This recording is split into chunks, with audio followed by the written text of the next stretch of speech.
Peace and blessings, everybody. Peace, peace, peace. It's Sasha Campbell-Garbutt, your health and personal freedom coach, aka the Gangster Transformation, coming to you live on this beautiful, beautiful and God-given day. There's a lot of rain here in Southern California, and I call it all good, and I call it all cleansing. Let's talk worst case scenarios, you guys. I was doing some work yesterday, and something just hit me, and it was so profound. I said I had to do a video about it. We spend the majority of time coming up with worst case scenarios. What if this doesn't work? What if this happens and it's unfavorable? What if the skies fall and we all get hit by bricks?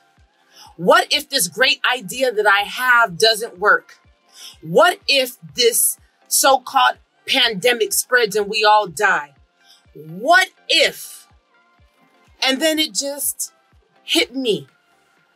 What if we utilize that energy to think about the best case scenarios? Let's put our hands up. How many people have focused so much on worst case scenarios? Great business idea, your relationship working, people unifying. We don't focus a lot on that. We think about how it cannot work.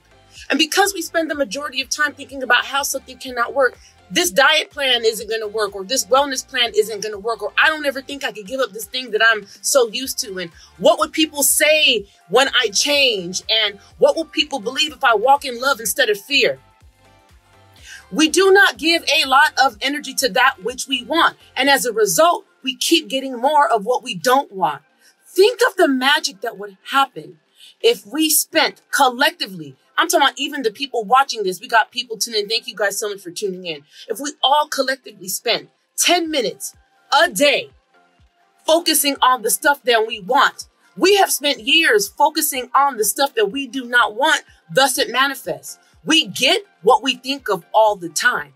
I want to challenge each and every one of you guys. So let's focus collectively. Let's put your hands up. Who's down to focus 10 minutes a day on deep visualizing? As a man thinketh, so he shall become. Let us all collectively spend 10 minutes on what it would look like for everyone to heal.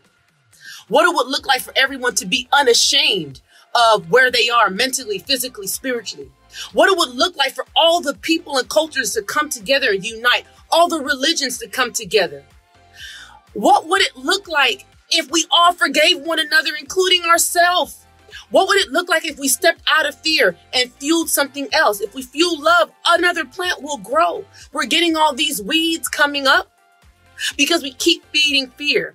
And fear is a weed that we no longer want to grow. I repeat, fear is a weed that we no longer want to grow. So I challenge each and every one of you guys. In this climate, we have power. What are we going to do with our choices? We are going to heal thyself. We're going to love thyself, and we're going to love one another. If someone comes to you and they're talking out of fear, don't necessarily have to change your mind, but just be the reflection and the vibration of the opposite of fear. Tell them, I understand where you're coming. But remember, we were not given the spirit of fear. We were given the spirit of life. And this goes across any universal religion that you believe in. When are humans going to take control of the power that is within them, that God-given innate God spirit that is in them, to make a change for the better? When are we going to stop waiting for outside force to make things better for us? When are we going to tap into the innate powers in our body to heal and our mind to heal? When are we going to let go of tuning into channels that don't make us feel good? You know, there's a lot of people out there. My sister Shelly said it good. A lot of people out there for years professing their faith, but when ish hits the fan, their faith is out the door. What are you worshiping? What are you believing? It's time to take your faith out of scripture. It's time to take your faith out of meditation.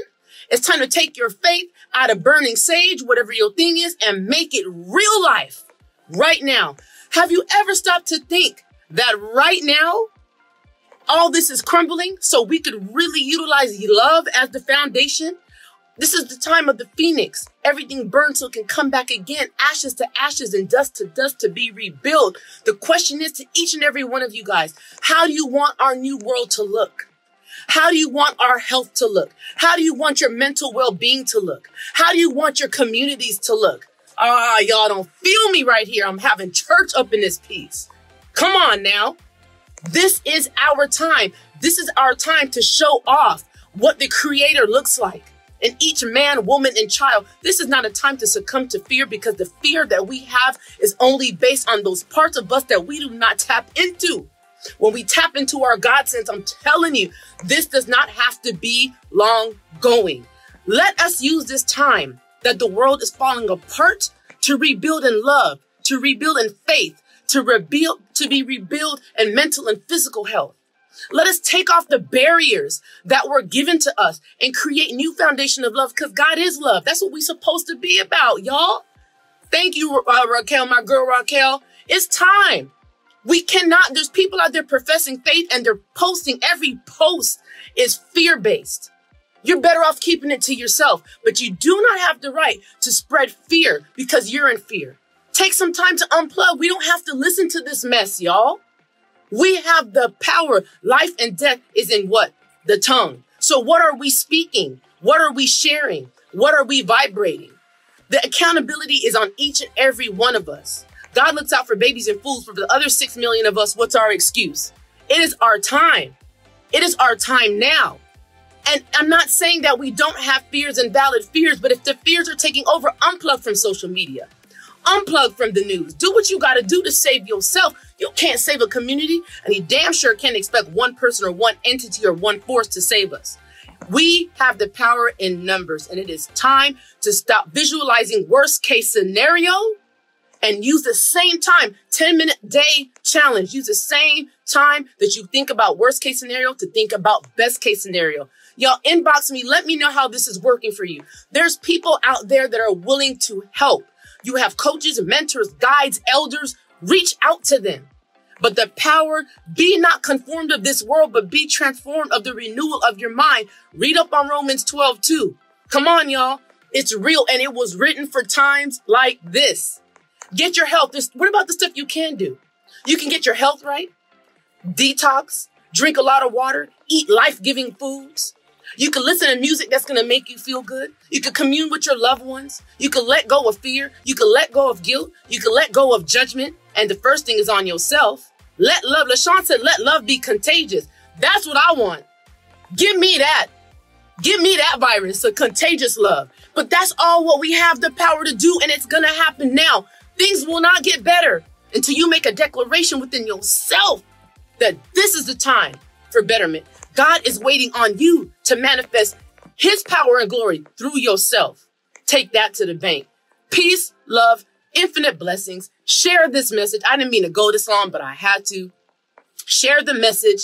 Tune in, and remember, instead of thinking about worst case scenarios, focus your God-given energy on best case scenario and watch how quick things change. Holler at me when you see that change in your life and around you. Peace and blessings. And remember, as you were born, so is the solution. Peace. Love you guys.